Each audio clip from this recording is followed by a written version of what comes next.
তুমি হীন বৃষ্টি ভেজা রাত, বৃষ্টিতে মাঝে মাঝে মনটা ভিজে যায়, যেন বৃষ্টির ফোঁটাগুলো মনের উর্বর ভূমিতে গিয়ে আছড়ে পড়ে। মেঘলা রাতের অন্ধকারে চারপাশের প্রকৃতি উদাস করে দেয়।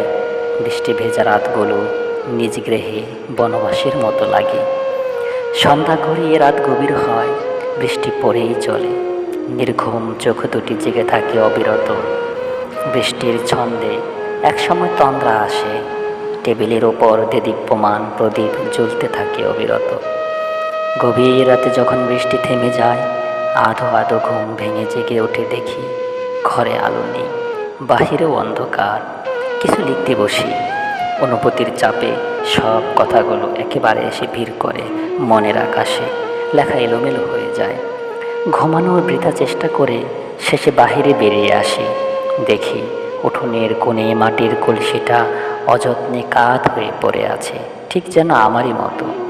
পাশের ঝোপে অন্ধকারগুলো জমাট বেঁধে আছে। বৃষ্টি স্নাত মেহেদি গাছটার পাতা থেকে বৃষ্টির ফোঁটাগুলো ঝরে পড়ছে মাটিতে।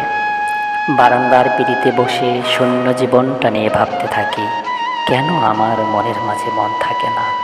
আর কতকাল শূন্যতায় পড়ে মরব? পূর্ণিমা, অমাবস্যা, মেঘলা রাতে একলা ঘরে আর কতকাল একা একা শুয়ে থাকা? মানসী, আমার জীবনের ভার একা বইতে পারি না। দেখা দাও প্রিয়ে, কত আশা, কত স্বপ্ন, কত ভালোবাসার ফুলে মালা বানিয়ে রেখেছি তোমার গলায় পরাবো বলে। শুধু একবার এসো কপাল কুণ্ডলার মতো নবদূত হয়ে পথ ভোলাকে পথ দেখাতে। এসো আমার উদাস এলোমেলো জীবনটাকে গুছিয়ে দিতে। কথা দিলাম, হৃদয়ের শেষ বিন্দু ভালোবাসাটুকু দিয়ে তোমাকে আগলে রাখতে।